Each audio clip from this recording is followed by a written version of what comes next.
Himashri?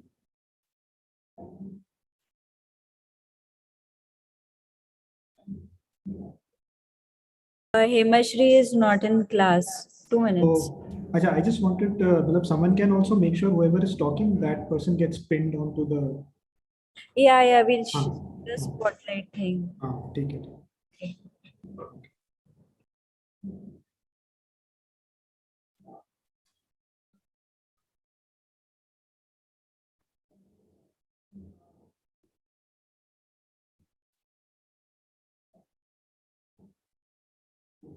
Hi, Pavitra.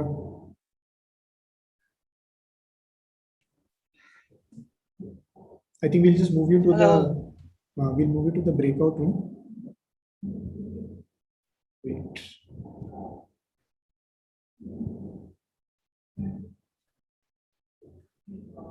Should I join to the breakout room?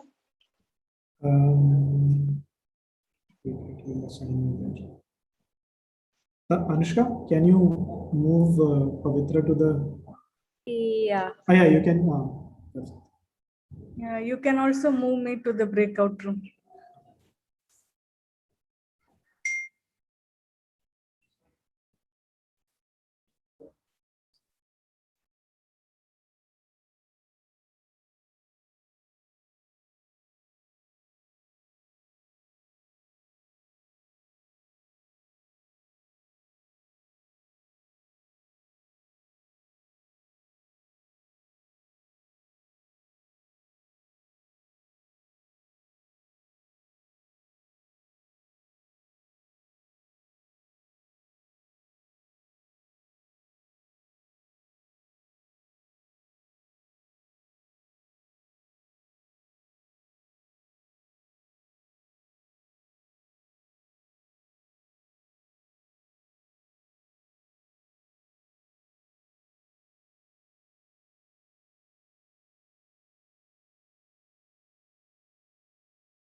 Gayatri? Yeah. You can, if you select the breakout room option, you can also just join. I don't No, know how I to, couldn't. I tried that. My name is not there in it. but I can see your name now. Speakers में join. But I can't see it. अच्छा. Acha, wait. Let me. हाँ, एक बार.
Good evening, everybody. We would be starting the session in another 5 minutes.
Good afternoon, everyone. I am Anushka Kamble, and with me I have Hemashri Dhavala. A warm welcome to the International Toy Innovation e-symposium 2021. The e-symposium at NID is being organized in conjunction with the virtual toy exhibition on play, learn, and design, celebrating the spirit of mapping innovation approaches in the area of toys and games for creating joyful experiences. Today, as we start our symposium, we have the following lines of inquiry. What are the possibilities of play experience do you see in the online and digital media? How does design bringing a difference to the online or digital play experience? Do you see play through online or digital medium imparting the lives of people across ages, culture, and contexts apart from just the entertaining the audience? What sort of direction would you suggest we take for the future in terms of kind of online and digital play experience we could design? Today we have with us a panel of eminent speakers who would be talking about digital play and online content. We have a first speaker of the day, Chandradeep Rana. Chandradeep Rana is a multidisciplinary designer currently working as the head of design at Digital Jalebi Solutions Private Limited. His love for design and technology has helped him blend the worlds to create beautiful and significant experiences. In the 8 years of his practice, he has served extensively for educational game design, serious games, VR and AR applications, and communication design. A very warm welcome, Mr. Rana. Hello. Hello, everyone. Yeah, this is Chandradeep. I have worked before. I have worked in a game design company called Playpa, and then after that, I joined Digital Jalebi. There, I worked as a ad, and initially I started as a ad direction where I would be directing different advertisements into virtual spaces and digital products, web products, and all those things. So today, what I will be presenting, I will be talking about one crucial aspect, that how we use the element of play for the marketeers or for people who are creating advertisement, creating all these events. So let's just jump into the share screen. I'll just share my screen.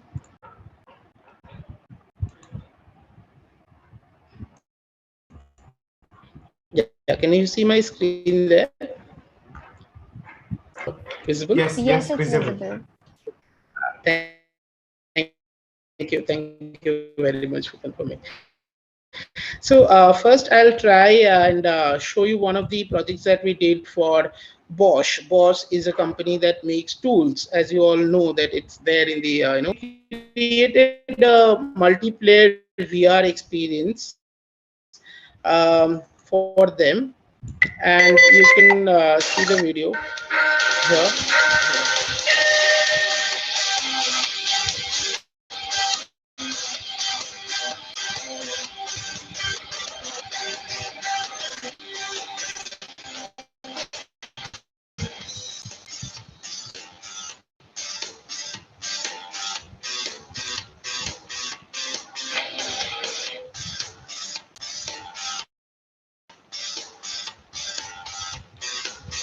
So as you can see, it's a time the car will come, the sports car will come, and you have to replace all the tires, and then you have to give a thumbs up by raising your hand, and the car will move.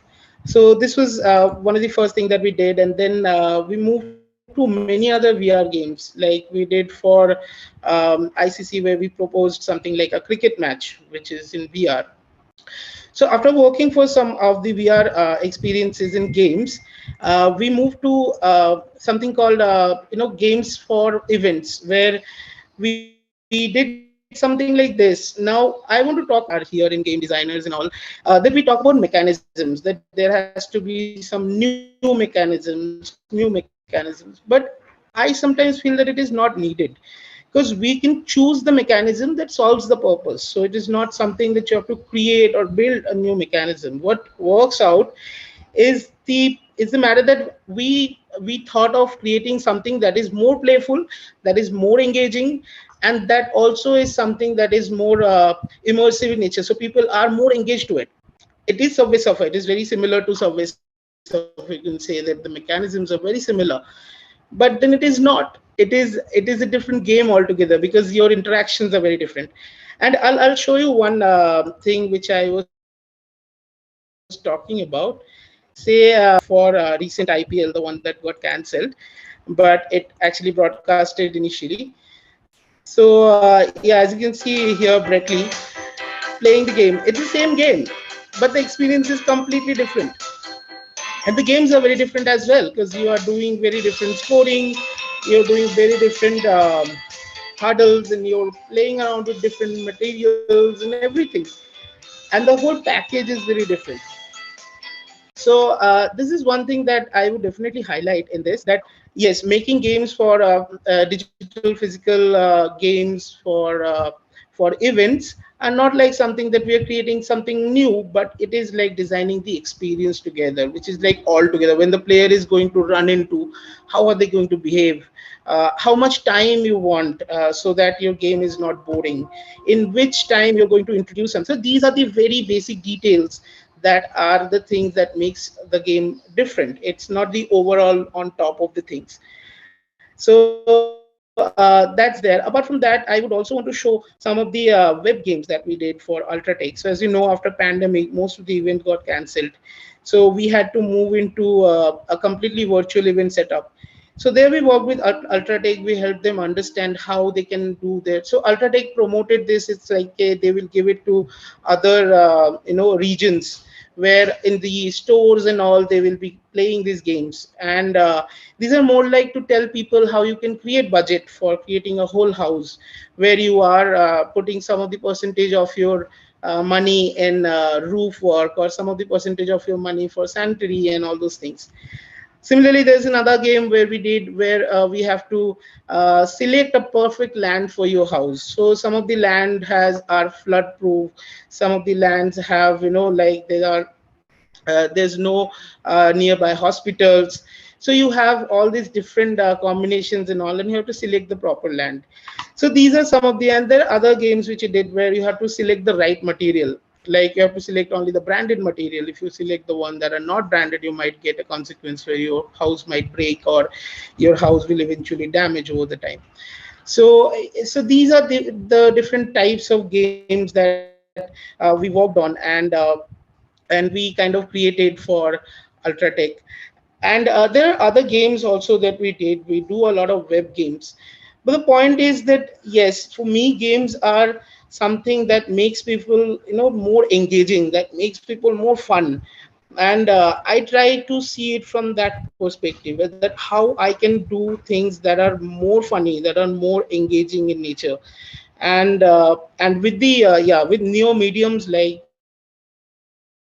VR, AR, newer web technologies and web GL technologies, we can create beautiful stuff that are very interesting in nature and create something very different experience altogether. And I'll wrap it up here. Thank you.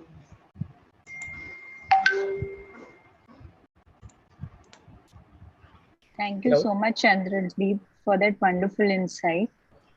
Next, we have Lalun. Lalun is an artist designer and an NID alumni based out of Ahmedabad.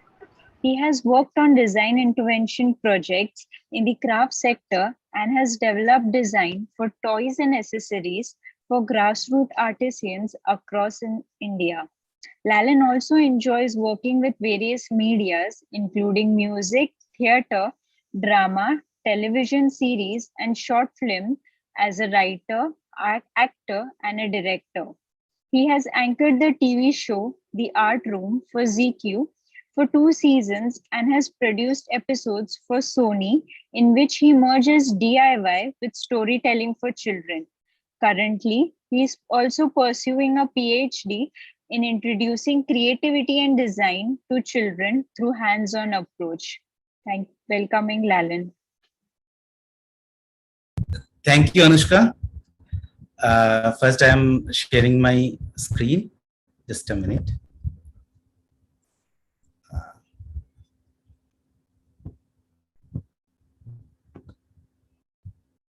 It's visible?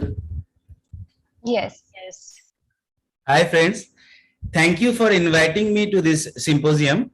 I am going to share some of my experiences while working on digital media. Here you can see my son, Juan, watching online video. Is it good to give online content to children? Does it create apathy? Ultimately, it depends on how you design the online experience. Playing with toys is fun, but making things can be even greater fun. How can we promote making things through online content? One of my first experience was anchoring the Art Room show for ZQ.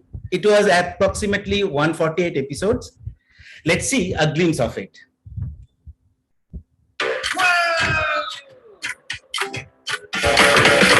चीजों को amazing बनाए, ideas की दुकान लगाए, बड़े बड़े ideas करेंगे launch, excitement से कटेगी मेरी आइडियाज ऐसी उड़ान, इम्प्रेस होंगे सर सलमान।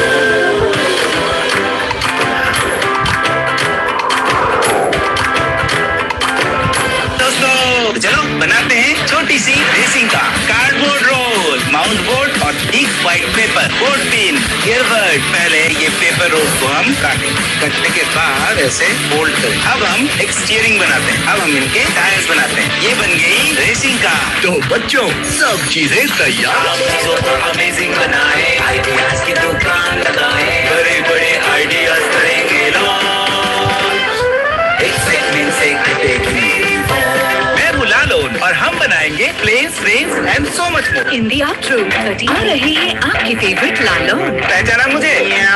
करने नया फन, सिखाने नए वंडर, है ना मजेदार? और बनाने आम चीजों से अमेजिंग चीजें। लालोन कुछ भी बना सकता है। देखिए और So in this show, we tried to make the content child friendly. The unique aspect was that almost entire DIY was made live in the show. The show was targeted to smaller towns and villages, so low cost, easily available material was used. Also, the core approach we took was that as an anchor, I was more of a friend than a teacher with the children. I was an explorer rather than expert. The show ran for TV successfully. Later, it also came online in OTT platform and YouTube. Then I got interested in content development and thought of developing creative for children. Then I worked with Gigi Studios, started by animation alumni from NID. We developed a show called Lalon and Q to nurture curiosity and creativity in children through storytelling. The stories would be a mix of folk and modern stories. Now let us see its speech video. Lalon and Q, the show is about a smart and geeky kid named Q having the correct factual answers to everything on his fingertips. But he's baffled by his frolicsome toy from Storyland named Lalon. Lalon takes Q on a trip of creative and imaginative stories with a whimsical take on life. This is an outcome of a well thought out design process involving an extensive interviewing of kids and their parents across 17 cities of India and the Indian diaspora abroad. A lot of us tend to confuse skills with being creative. The kid is good at drawing or sings well is surely her extraordinary skills. However, creativity is training your brain to come up with new ideas, out of the box thinking. It is something they can apply all their lives, whether they decide to become a carpenter, a musician, a doctor, or maybe a corporate leader. Some really talented animators from the topmost art and design schools of India are working on the story segment of each episode. And every story is being developed with a fresh art style. So each and every episode of Lalon and Q is going to be a surprise treat for the audience. Here, we tried to cultivate creativity through storytelling. In this process, we realized that product, toy, and storytelling are not separate, but interlinked with each other. So I started looking at DIY with incorporate with storytelling, culture, and tradition. I worked with Sony and their clients with this approach. Here, let me show a snap from a video made for Storytel app. Fear crept over Chandar. He started to run. He could hear the dogs coming after him. Their growls turned into barks. Chandarva ran as fast as he could. Suddenly, and he saw that a door was open. It was dark. He went in and he fell into a huge vessel. The vessel was filled with a colorful dye and he became all colorful. Then what happened? You might ask. For that, you have to download the Storytel app. But before that, we can make a jackal and give him the color you like. So the background voice was given by famous actor Nasruddin Shah. If you want to see the full video, you can go to Sony A's YouTube channel. It is over there. So if we look at traditional Indian puppets, they are good examples of toys combined with storytelling and performance. Here, I am sharing on an example from an open elective course I conducted at NID. The video gives a message to keep Indian Railway clean using traditional puppet and performance. So making puppets, the backdrop, and editing, shooting, all done by students.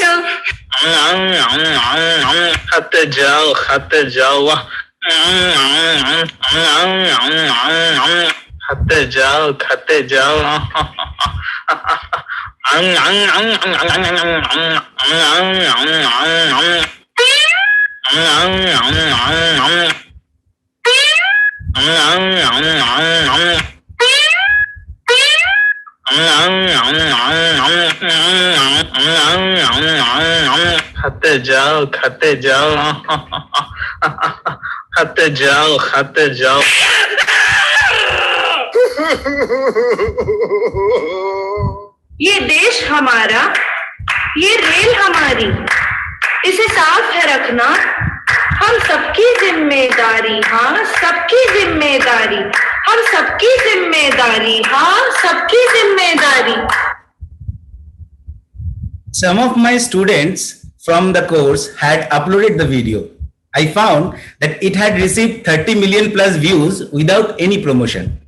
It is not so much about the numbers, but the fact that good content can generate lot of views. A good toy can create a happy childhood. Similarly, good online content can help towards creating a good society.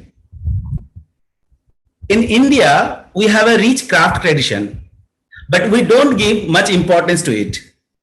Through online media, we can create awareness. We can help children appreciate craft and craftsmanship in a better way. Here, I want to share an introductory trailer for a content which I conceptualized and produced. कहते हैं भगवान ने अपने हाथों से इस दुनिया को बनाया है, अपने हाथों से इंसान को बनाया है और इंसान भी अपने हाथों से बहुत कुछ बनाया है जो रोजमर्रा की जिंदगी में हमारे आसपास दिख जाता है. ये देखने में तो काफी सिंपल से है, लेकिन इसके बनाने के पीछे एक कहानी है, एक सफर है और इसके पीछे है एक उस्ताद. तो चलो चलते हैं एक सफर में और सुनते हैं वो कहानी उस्तादों की जुबान. मान गए उस्ताद, ordinary genius of India. In conclusion, I feel that learning is changing so much because of technology and future demand. Online video content could be a great medium to reach to the masses. With easy access to smartphone cameras, creating content has become more democratic. Anybody can create content nowadays. But still, creating unique, relevant content which can create a positive impact to the society requires a design approach. Thank you. Thank you so much, Laron. Definitely, sabki zimmedari. And I will keep that in mind. Thank you so much. Next, we have Next we have Vivek Padmaji. Vivek is the co-founder of Rock Lobster Games, an indie studio working on its debut game. He is a postgraduate of the Toy and Game Design Department. Post-graduation, he has worked at Ubisoft India, Appy Monkeys Software Private Limited Bangalore, and Imaginate Technologies Hyderabad. Before starting his game studio, Rock Lobster Games, before starting his studio, he is passionate about playing games, making games, and teaching game design and development. This enthusiasm motivated him to switch careers from an aerospace engineer to game design. His interests include mixed reality technologies, design mentoring, puzzle games, and digitized board games. Welcome, Vivek. Thanks, Hemashri. Am I audible? Yes. Yes. Okay, cool. Let's get started. Just a second. Right. So today we are talking about digital play and online content, as you guys already know. And I must thank Lalon and Rana for bringing their insights into the different lines of inquiry which we'll be exploring today, which are I will not read the entire line of inquiry, but it generally deals with possibilities, the impact of design, extra entertainment, and by that I mean other than entertainment, which is a third line of inquiry where what can games do other than just entertaining people. And then the fourth line of inquiry was about the future and what could we design and what should we design. I'm going to focus on two of those, which is the impact of design and the future. And I'm very sure, and I know because I've spoken to the other speakers, that the rest of the lines of inquiry they'll deal with, and they're better qualified to talk about that. What I would do primarily is only focus on games. Play experience is a very large topic for anybody to comment on. So I'll be focusing on my area of specialization, if you want to call it, right? So let's look at impact of design first, right? Now, at this point, if I were to read out the whole sentence, it says, how is design bringing a difference to the online digital play experience? Which should kind of lead us to the fundamental question, how does design bring a difference in general to anything, right? So basically, the agents of design, right, are the people who practice design professionally, who are designers. So at this point, since we are talking at this symposium organized at the institute, if I were to draw a very direct analogy, the agents are the designers and the source is the institute where they study, right? And these, the impact of design, there are always going to be two main dimensions to it. What the agents do when they go out into the world, and that would depend on what they've picked up at the source, which is where we are right now. And these choices have effects that impact the entire industry. So if we were to talk about how can we, how is design impacting these, how is design impacting the whole, how is design bringing a difference to the online digital play experience? We have to talk about what kind of choices are being made by these designers as they leave their institute or where they're getting coached, right? So, which brings me to my own journey, which is how I started Rock Lobster Games and what was the intention behind it. And it is important to discuss this. I would rather spend, since I know that we all have limited time and time is valuable, my intention behind talking about these things was that if I have a limited amount of time, just 10 minutes, I would rather kind of talk about something which you can carry after the talk and think about it. And that would be primarily how not to make games, right? This is what I've learned over the last 3 years. In fact, I would say the last 5 years, ever since I was part of TGD. And Rock Lobster Games has been around for almost 3 years now, of which technically we've been around for 3 years, but practically we've been around for a year. And it's just me. primarily. So there's no co-founder.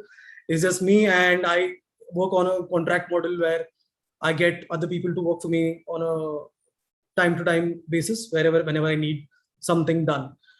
And I want to push this because one of the choices that I was talking about before, it is important to understand that there are not just two dominant choices that are out there, like which you can obviously see. One is where you go the entrepreneurial route, and the other one is where you're working at a job and kind of doing stuff there.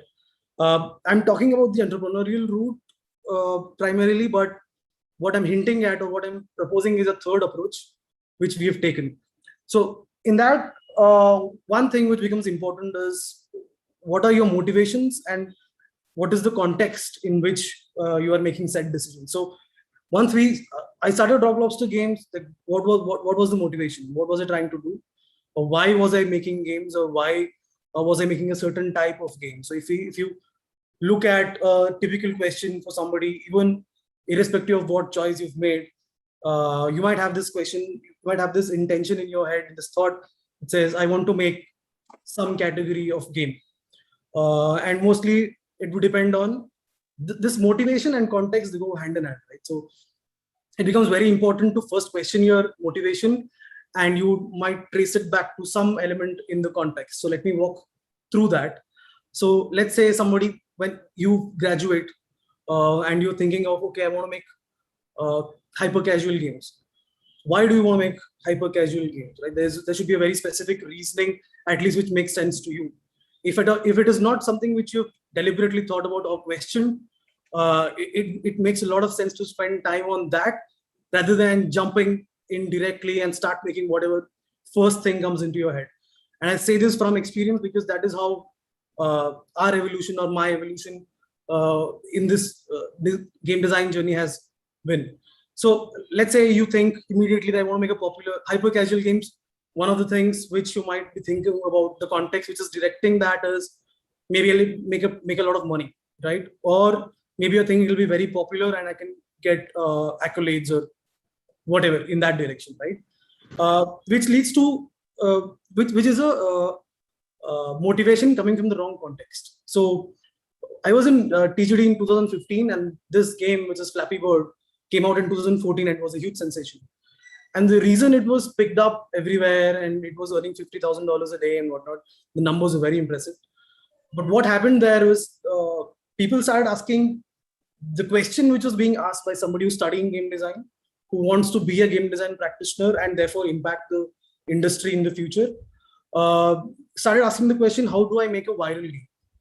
Right? Instead of asking maybe how do I make a good game? So earlier people had this is an age-old conundrum.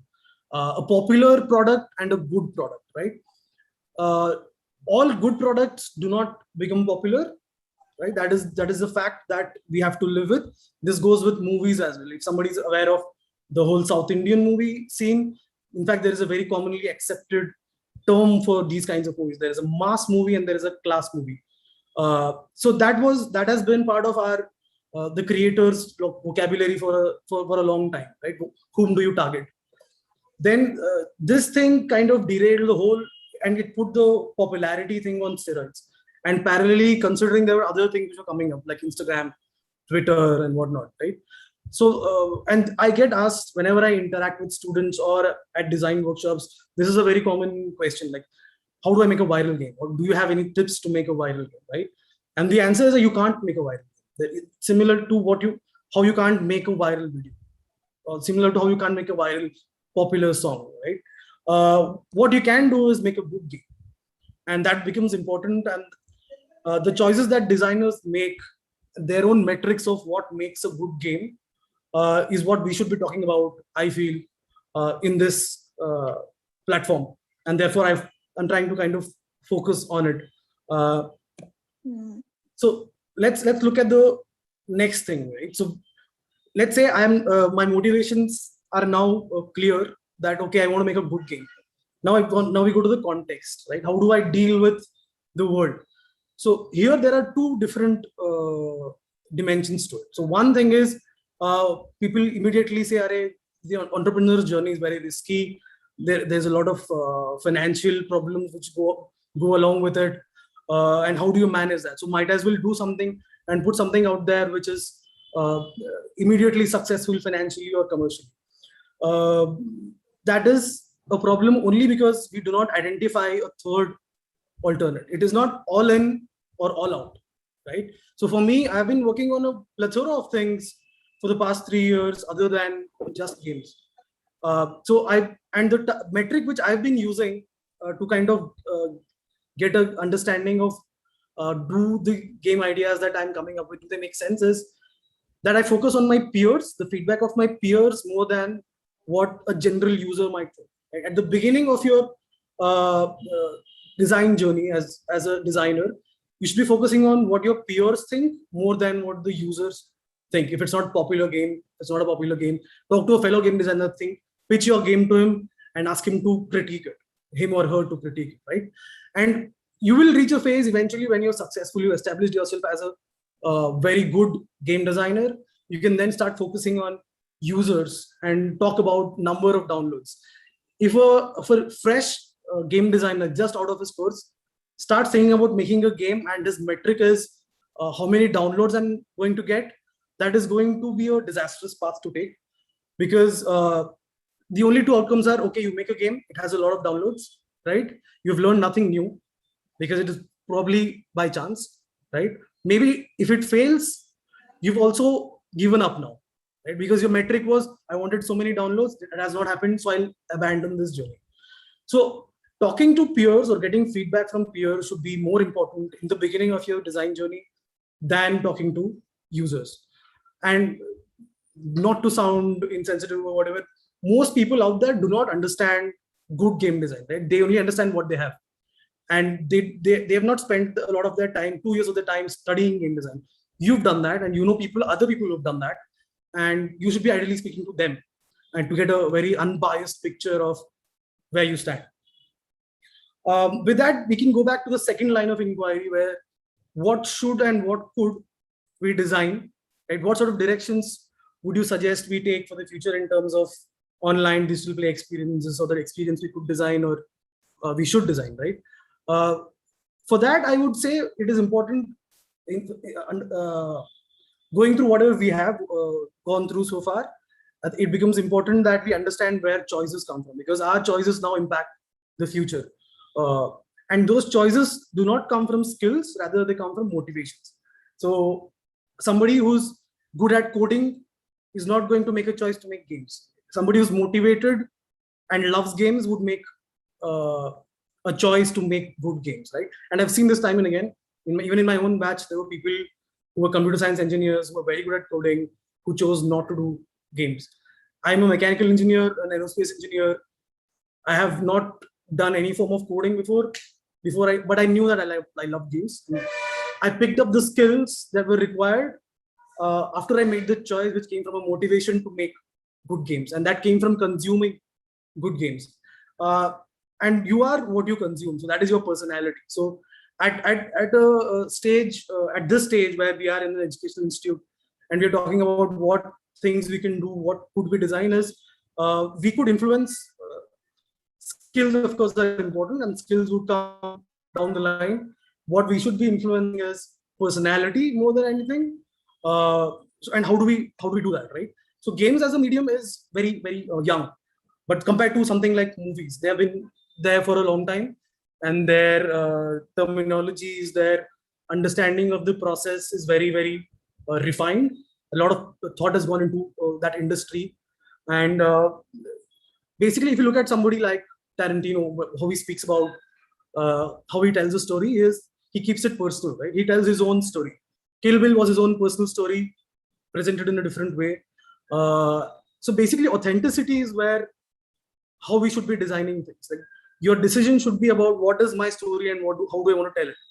And we can take inspiration from film for that, and not necessarily full-length feature films. You can take inspiration from TikTok, and you can take inspiration from maybe like 4-hour-long movies like from Zack Snyder. So that is completely up to you. But definitely focus on a mature medium like filmmaking to look at how we should be dealing with a new medium. So, for example, even in film, there has been a lot of technology which is coming. There were actual films before, and now there's digital media. Now there's new kind of cameras you can shoot on. All kinds of technology has come, which has influenced the production of something. But the principles which drive it still remain the same, and they are very much rooted in humanity, in our behavior as human beings. So from that point of view, that leads to a very important dimension of digital medium, which we have to kind of focus on, is that it is overwhelming for a lot of designers that digital medium is something huge or something big, and it deserves its own treatment separately from what we are trying to do. What is necessary is we treat it as a tool, and that it is a tool to tell our own story, whatever story that might be. And I know for all the things that have been put on the Play Store, I'm very sure there are thousands and millions of games which are on the Play Store and the App Store. And all of those people who are making clones, games just because they can, they all have this masterpiece in their mind. And the only reason that is not getting made is because they made this choice of not being authentic, rather being influenced by the context of the industry more than their own internal drives and internal motivations. And we are fortunate enough to be part of an institute where that is indirectly or directly being promoted. I believe when I joined TGD, I was very much on the other side, where I considered digital as the be all and end all. I did its own treatment and not really focusing on the experience, the story which I was trying to tell. And over time, I've learned how to kind of get out of it. And I encourage all of you to do that if possible. Other than movies, there are also recent explorations in storytelling in the way games can be made. And there is never a need to contradict one aspect of a game with another, right? So if you look at a game like God of War, it's a fighting game, right? The God of War series has always been about raging out and killing a bunch of people in the most spectacular ways possible, in the most goriest way possible. But then come 2018, the same guy who wrote the first God of War and the first was associated with that project came back, and they needed to reinvent the franchise, right? And there was this lack of originality which was driving that series into the ground. And this person comes in and he has lived his own life and he's had a kid, and he wanted to tell the story of his fatherhood through God of War. And now, and if you look at the reception which God of War received, you would know that it really worked, and people connected with it. So people do not care if it's a fighting game, and they do not care if there is a contradiction, that there is an emotional story in a fighting game, right? Similarly, look at Journey. Right? Journey is a multiplayer game, and it's nothing like Fortnite or PUBG, which is another category of games, right? And Journey is telling a story. It's telling a story of the journey of life, and the way they've used the mechanics in that game is that there are other people who are joining the game, and there's no need for a lobby. There's no need for a username or some weird cap on their heads or whatever, right? The only requirement the game has is there are certain levels where you cannot go or clear that level alone. You just have to find somebody else, and you don't know who that person is. You have no idea where they're connecting from. You have nothing else other than just a representation of them in the game, and you stick to them like whatever, like they are your last source of oxygen or whatever, right? And that is how, and that kind of a design only comes from authenticity. It doesn't come from when you start thinking about what can I do with online stuff, what can I do with this technology where I can sync things. And this can be seen very widely in movies, and that's why I recommend that you go back to movies. So James Cameron had this idea for Avatar for a long time, and it was independent of the technology. The technology caught up to this idea instead of the other way around. And the more and more I engage with people, the more I feel people are trying to make stuff for a digital medium. In fact, the digital medium should be creating stuff for you, the story that you want to tell, right? The other recent explorations are Firewatch and Portal. And I come to Portal because it's a puzzle game which has a very existential story backing that up, and which has a godly figure called GLaDOS and all that. I encourage everybody to play Portal, which kind of led to my first game, which is Chesscape. It is my story of dealing with an existential crisis. Right? It has the scene which you can see on played here is that there's this entity which is talking to a person who's dead, and then he's talking to this entity, and that entity is making fun of him for trying to find his purpose. And then there's a long dialogue which goes on, and then there are certain truths which are my experience, which are being kind of captured in that game, right? So I dealt with existential crisis in a certain way, which only I could, and that is what I think. What the industry, what the future needs is more authentic experiences. Whoever I talk to, you do not need to make the next casual game. You don't need to make the next Flappy Bird, because anybody can make it. What you need to do is to tell your own story, and use the medium to bring whatever is in your head, and put it in front of people, right? And that is where that is how you're picking the right tool. So you have a complicated story, you have all these visuals in your head. Maybe you are unable to put it in a board game. That is when you pick a digital medium. So the medium always comes second. And as a closing thought, I would say, but one must always be in service of the craft, not the other way around. And it's important to understand that, because the approach which seems to be the norm is we are using games as game designers to make our own livelihood or whatever, right? So games are in service to us, rather than designers being in service to the craft, which is games. How do you make a good game?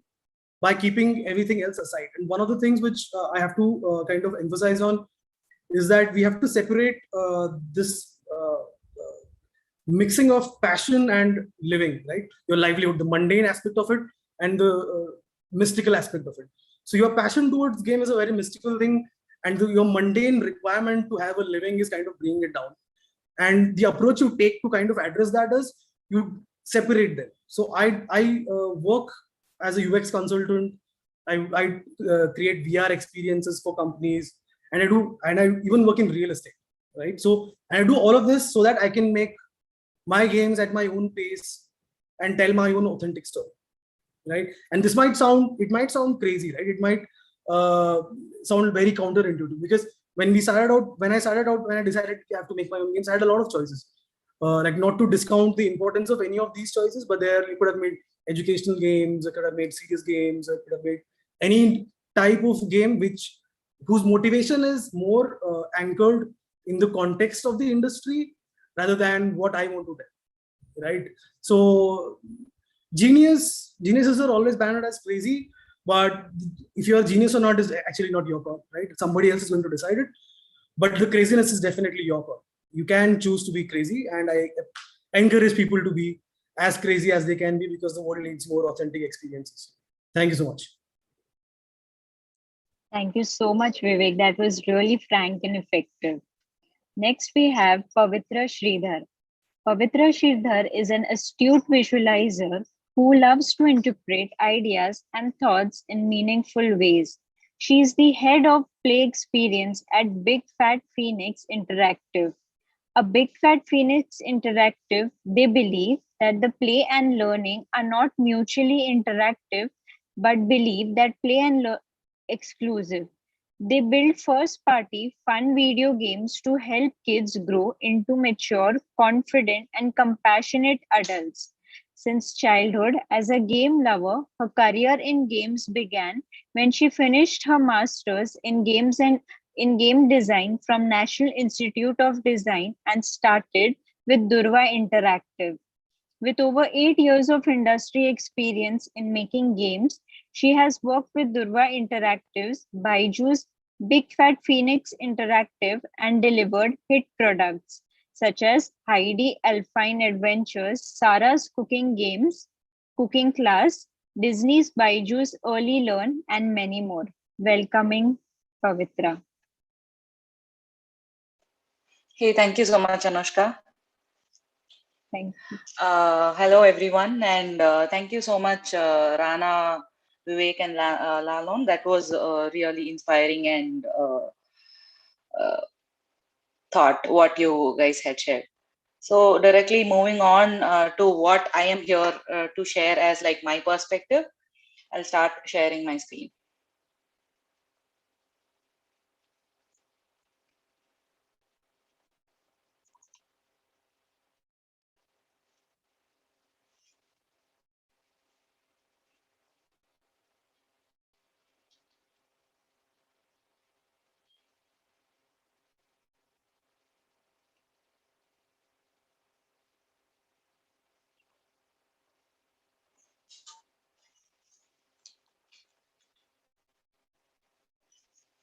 Give me a second.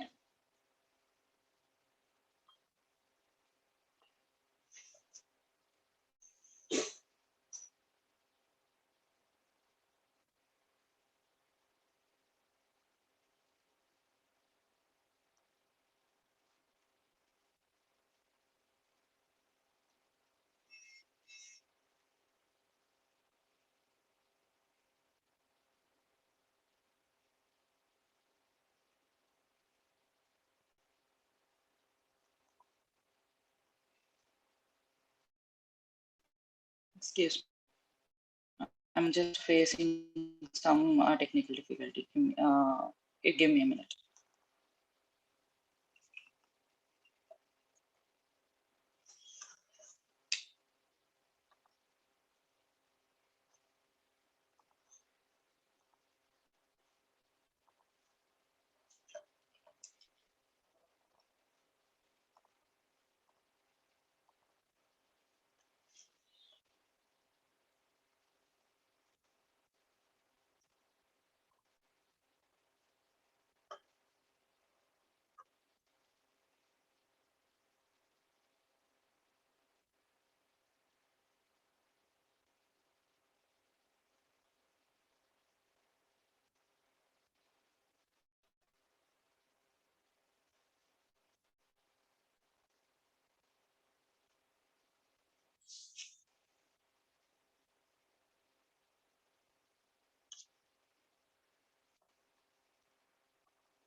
Yeah, so I can start presenting.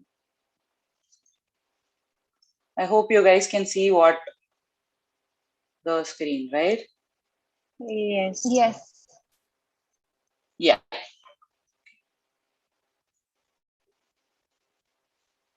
Cool. So to start off with, the first, I would begin where what I do, where I come from. So yes, games. So games have been a part of all our childhood, right? We have all grown up playing games, still playing games.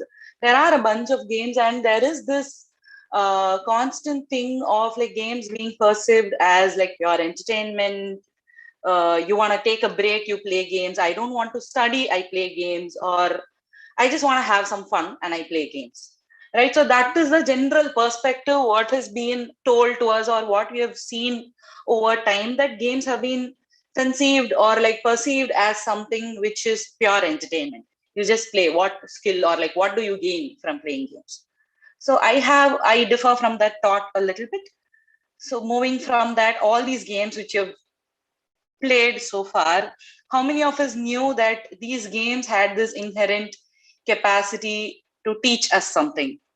For example, game like Minecraft or like Fortnite taught us social play. They taught us how to engage with new people. How can you play with your friends online? How do you co-op? Like how do you understand other players' style and how do you co-op with them?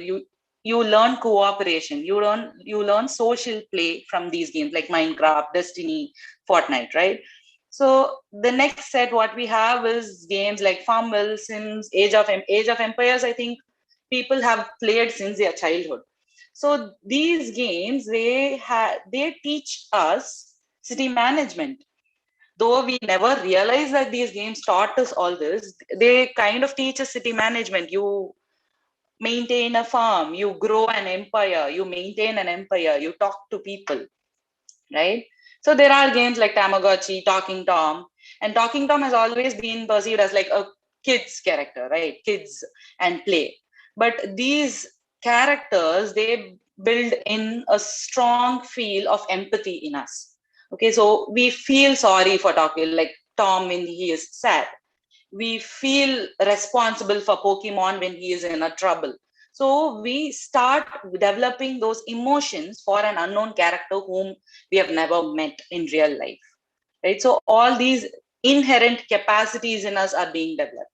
So there are games like Undertale, Reigns, which teaches some excellent decision making. So you are in a fictional world, and they leave you in this crossroads of life where you have to take some decision which you have absolutely no clue what they're going to lead you into. And these are these places where you can do whatever you want and it's not going to impact your real life. You can do whatever you want, close the game, come out, and still you are in your world.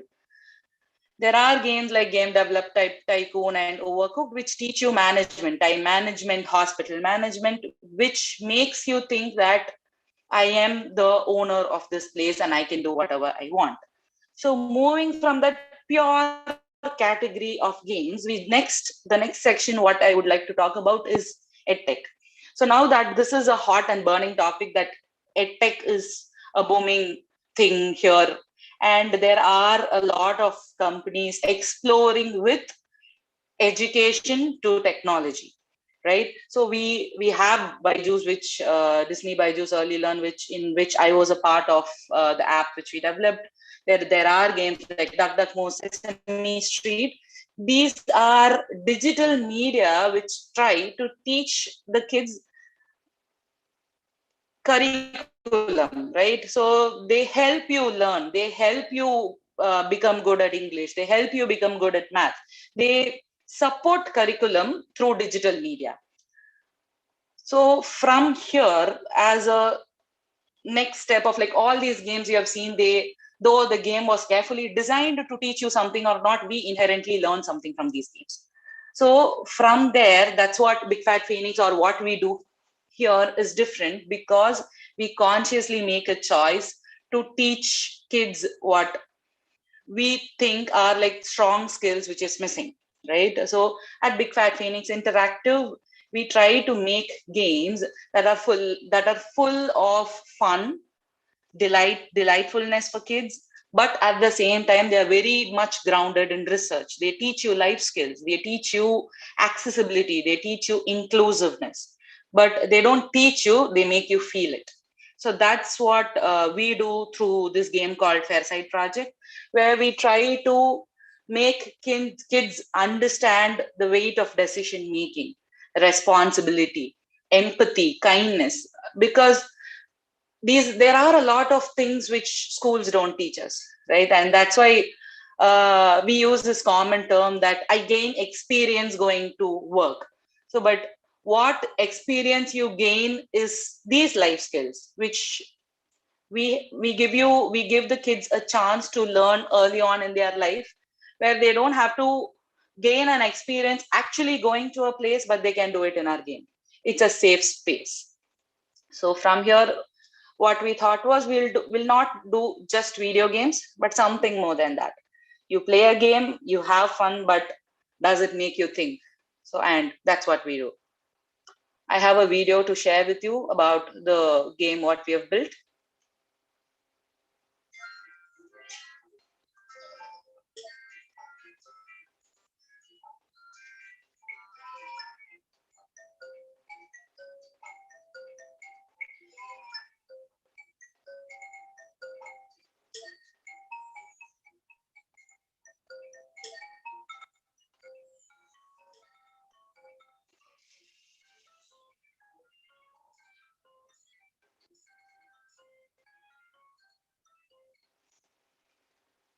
So yeah, so that's what we are trying to do through Fairsight Project is to build a safe space for kids, where they are free to explore different emotions. They can show empathy to different people and visually see how that impacts the world around them, right? They learn to take decisions with a perspective in their mind. They learn to think from other people's shoes. They learn to be kind. They learn to be fair. They know what is just and they know what is ethicality, right? So through these games, which kids can play, we make them build their thought process that not only while playing the game, but when they move out, they know they are strong decision makers. They know what they have to do next. And how will every decision they make might impact the world, because they have already seen that in the games, right? So that is what we try to do through the Fairside project, where we model, track, and surface these strong characteristics like empathy, kindness, decision making, and perspective taking through our games. Thank you.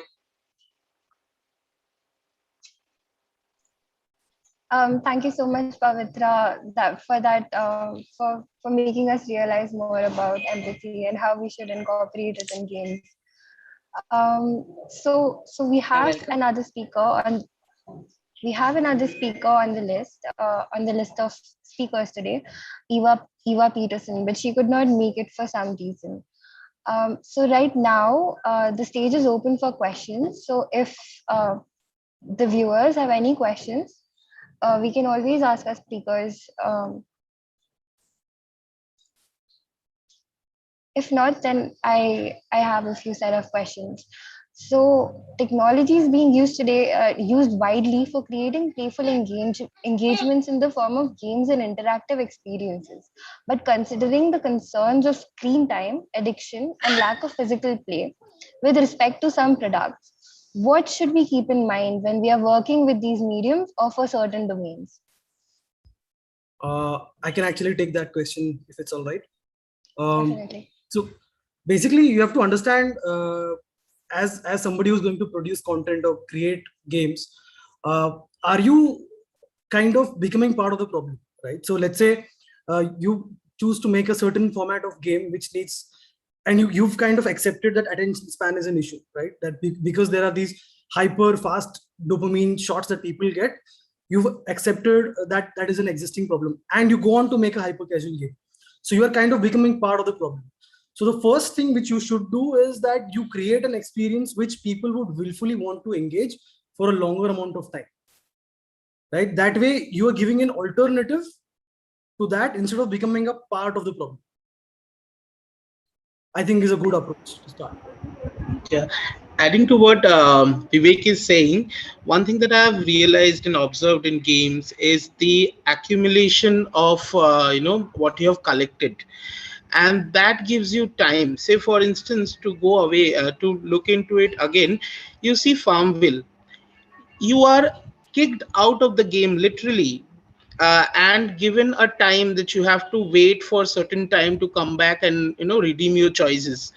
Now that kind of a feature or that kind of a break in the play actually is good, and that is very addictive, that makes you come back to the game again. So when you're saying screen time, yeah, screen time is a problem. It is there, like it creates a lot of issue when you are constantly looking and interacting with a smaller screen. But then we can actually be more creative and design mechanism or systems like that, where the player is kicked out for some times and they are again come back to collect. And another thing that is accumulation, which I'm talking about, that when you come back to Farmville, you see that there's the accumulation of points that then you can collect at once.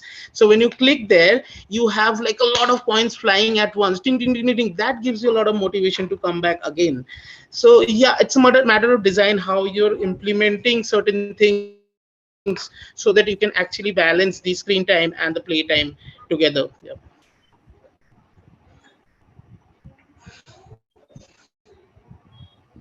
Yes, so I have one more question.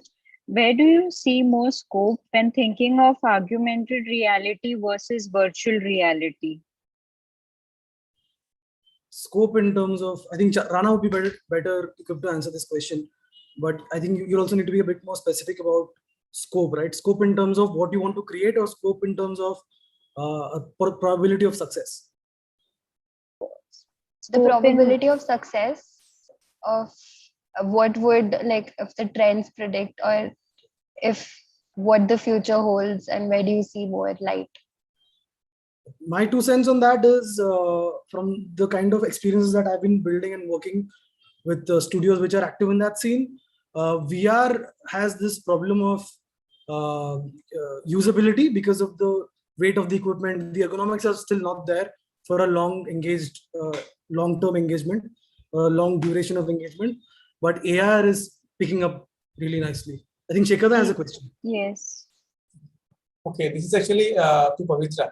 So your last game, you have shown that it's actually how you are actually dealing with people and interacting with them and dealing with different emotions and empathy and all these things.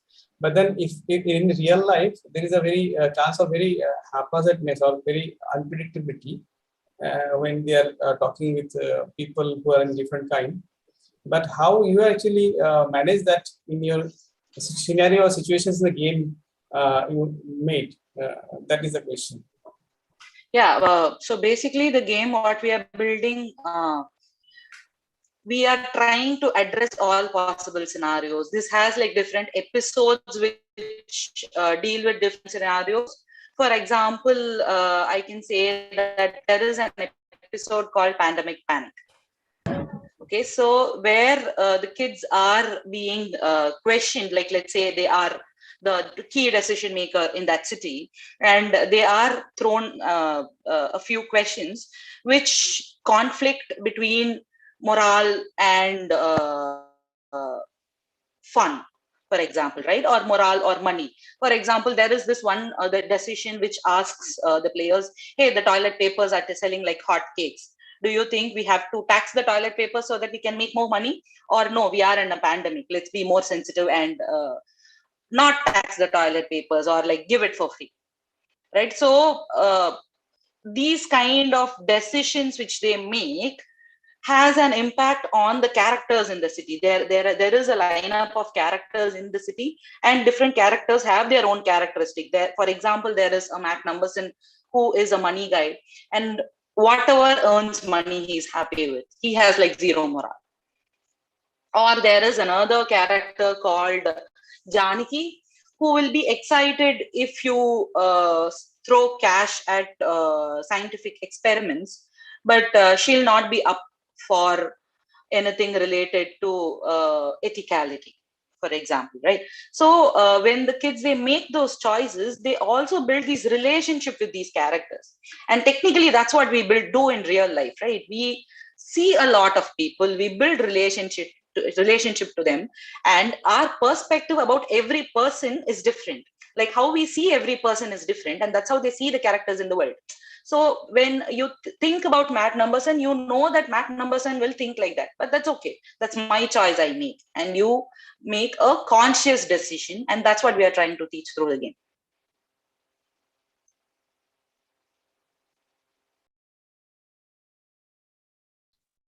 Another question that I have for our speakers today is, so what kind of engagements, as in the type of products and applications, as in the domains that these products would fall into, can one expect to see in the online medium through play? When you mean what kind of experience, what are we, is that, because experience is a very broad category, as Vivek mentioned, right? It's a very broad category.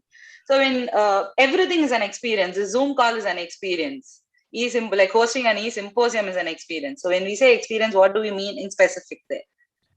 I think just to add to that question, like what do you see as in future? What are the domains where we can see games or online medium and like technology like AR, VR playing an important role? Like for example, let's say education. Similarly, where do you see a scope? What can happen? What can we expect, or what do you think should happen? I would say, yeah, as you mentioned, education is a strong platform in which digital education is going like super mainstream in digital media, especially with the pandemic right now, right? So games have this inherent capacity to teach you. So it can move forward through education, it can move forward through simulations. There, like all these digital mediums are being picked up as a very strong simulation factor, right? So I know there are companies who are working on like training their people. So it's not only education, it's also training. There are companies who do games which teach firefighters how to fight fire through simulation. There are pilots have now, especially now, pilots have this simulator through which they learn how to handle a aircraft, rather than going like that becomes a very later part of their training, where they actually learn how to fly an aircraft. But most of that is simulation, where it's less risky, right? Military training has become a lot of simulation now. So all these trainings, all these immersive experiences where it is risky for people to go and learn something, I think digital media and AR and VR is picking up a lot today. Yeah, adding to what Pavitra said, one thing that I realized working in this domain for a long time, that these products are very much technology restricted. Say for instance, when I'm working with rural India, working for rural India, creating an app that is going to teach something, I cannot make something that is for higher end phones, because I know that most of these people or most of the users that is the app is targeting do not have higher end phones. So in those phones, your AR technologies or web AR or AR core technologies might not work. So there we have to understand that how we can use technology in a way, in proper context, that it is not only making content for that technology, it is using that technology in a proper context that helps. So if you see that perspective, yes, then we are, then there is like a lot of scope. Now coming to another point, it is not making a full-fledged game as a product. That is always there, you create a game as a product, but to introduce the elements of game and elements of play into multiple products. Now what Pavitra said, that simulator are not actually a game in itself, but it can be an experience that has elements of all these different game elements integrated to it. So when I see games, the future or the future technology, yes, there is a lot that is happening in collaborative technology. It is going to boom really well. When I make collaboratives, I mean that in a web platform, two people coming together to create something. In a virtual reality platform, 2-3 people coming together to create something. So it is, so the future technology is not going to be very independent in nature, where I am going and experiencing something, but it is going to be more collaborative, where people are coming together and doing something. Like this Zoom call, you say, it's multiple people are joining back and then they are discussing. So in a digital spaces in future, both AR, VR is going to be very collaborative. You have started seeing all these things in many softwares now, that they are trying to push more collaboration, because that is what happened after the pandemic, that collaboration has ceased to exist because there's no physical collaboration. People are digitally collaborating, and that is one part which I feel that plays a very big role in bringing all these things together in one platform.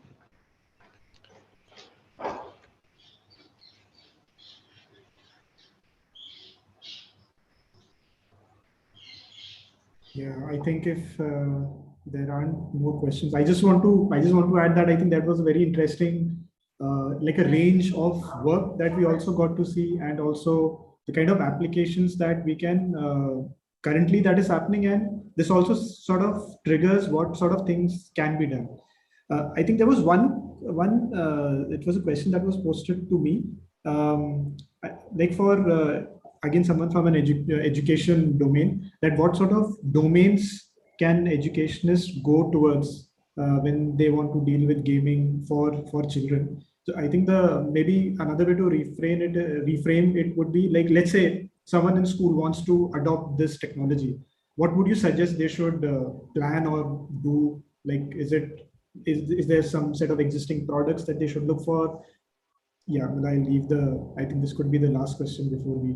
Actually, if I can comment on this, because I know that this is a very balanced panel, because we have two people who are actually working on education games. Right? I think Pavitra is education, not really in the sense that it is STEM education, but education in social and emotional awareness, right? And also Rana, I know from his play power labs times that he's been working on educational games, right?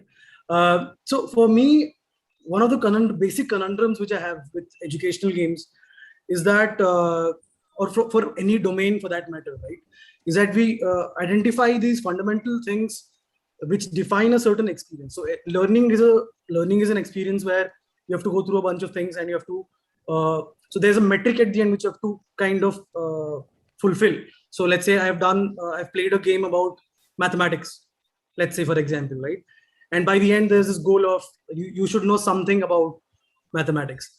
And even when we, so even there is also this gap when it comes to what can be gamified and what cannot, or what kind of starts working against the game. So if I can take some more time to explain it, what I mean by that is, let's say there's a concept X, right? And it is something which can be easily put into a visual format and an interactive experience, so that it is now clear to understand that, right? And it is giving some value proposition to a certain group of students. Now there is also another completely set of complex concepts which do not lend themselves to gamification very well, because they are very complex, and understanding them in the context of a game goes counter to the experience of playing a game. So how do you, or do you have some metric as to how do you pick that concept and kind of get an idea even before you commit to gamifying it? How do you measure the complexity of a concept and what students it should target? So let's say, for example, if I take a very simple concept like addition, most students would get it. So there's no need for an external game to kind of stress on things. But take something like theories of congruency. And I'm talking about this very specific thing because this is my first educational game which I worked on, where we made a game about triangles. And we spoke to the students, the Akshardham wale students near NID, right? And they said they have an issue with theory of congruence, right? Everything else they get in triangles. The moment I start making a game about that theory, the game becomes unnecessarily complicated and it's no longer fun. So there are these contradictory forces which kind of push you to a certain set of concepts for whom making games might be a redundant activity because they're very simple by themselves, if I've made myself clear. No, to add on to that, I would say, as you mentioned, domain, right, Austin? Yeah. There are a lot of games like right now in the market who do like different categories of education. There are games which present the existing curriculum to you in a more fun way, let's say. Okay, there are games which teach you language in a different way. For example, there is Google Bolo. Right. Okay, so Google Bolo is this app which makes which helps you learn any language through your regional language. So there are games to teach you multiple languages like Lingo Kids or Duolingo and all that. There are like curriculum-based games, there are language-based games, there are experience-based games like what I mentioned right now, like Fairsight Project. But all of this, they have a very common thread of accessibility. Right.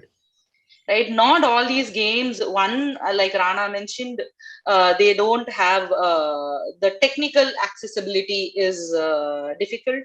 The other thing is there are a lot of kids who have a lot of let's say disabilities. There are like very few games for like kids with disabilities. Not all these games are designed for them. There are like specific games which are designed for them, but it'll be great if all these games, like whenever there are kids with dyslexia who can't read anything, right? So doing games and seeing games through accessibility is a strong domain, I think, is taking a footstep, like a step ahead right now.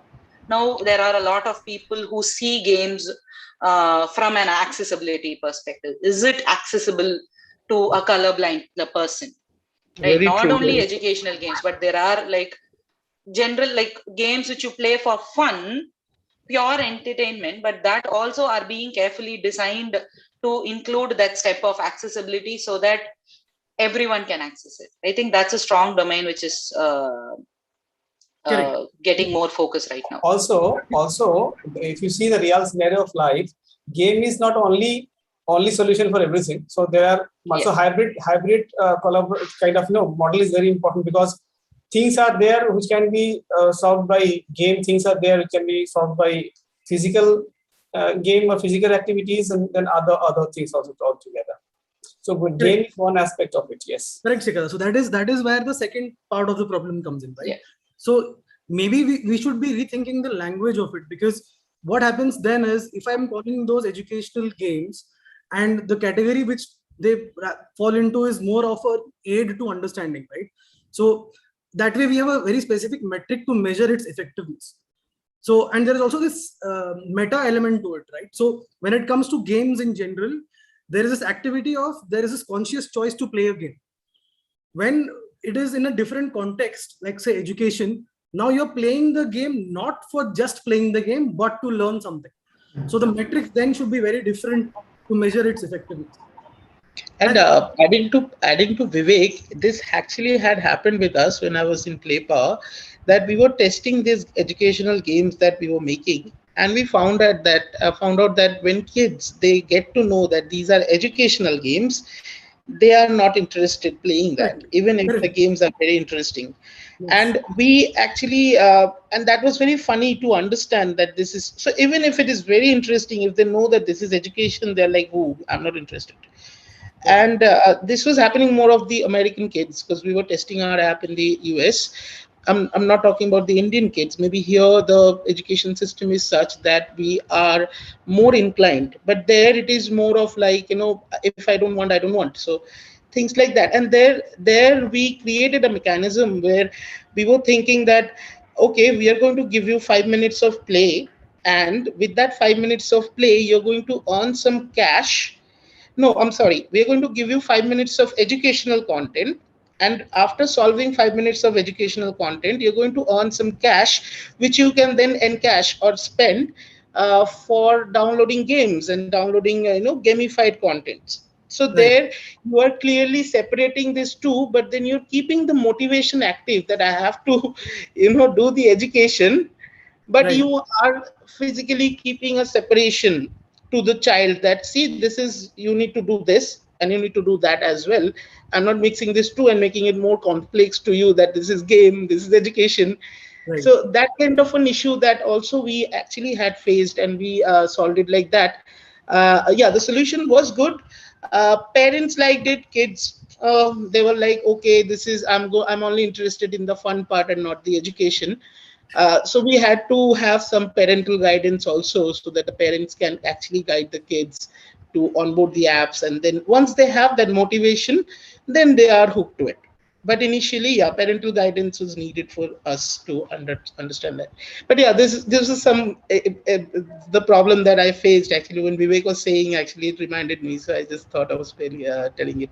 The more I think about this problem, right, at least for me, this is a very personal thought, and it does not reflect any larger truth or anything, right? But what I feel is, education in general has this problem of not being fun, right?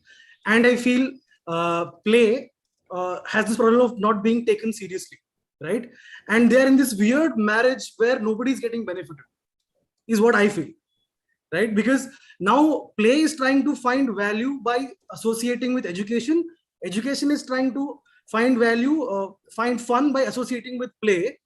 And if there is a very nice synergy, we would have seen brilliantly successful educational games which kids would just pick off the shelves, right? Now it is becoming this very imposed kind of a play, and it is not serving either party well.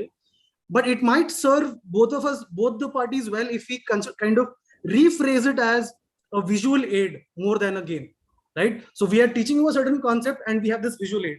So if you take a very simple case like a geography class, right? Whenever somebody brings a globe, everybody's interested because it's a visual aid and there is no other expectation associated with it. I'm not telling this is a toy and this is a game and it will be the greatest thing you'll ever play, right? But I'm telling it will help you understand this, and that is all it is going to do. So we've kind of established the boundaries, our capabilities of what we can do. And we can also make the messaging clear that way, right? We can say education is not going to be as fun as games, this is the max it can be. And we are after this, you have to kind of put your efforts and kind of understand the concept, and the reward is in understanding that concept.